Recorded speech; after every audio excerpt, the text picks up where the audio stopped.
turning your engine 10J710.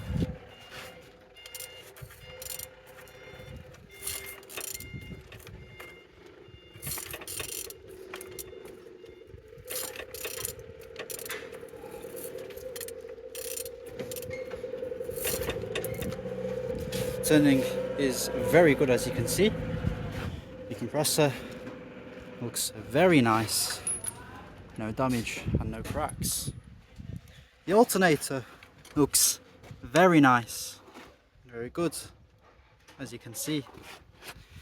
The oil sump, you can see it's very nice, no cracks, no leaking, and the gearbox looks very nice, as you can see. All good and well. Starter looks nice. The top where the plugs are looks very nice. No cracks, no damage. All good.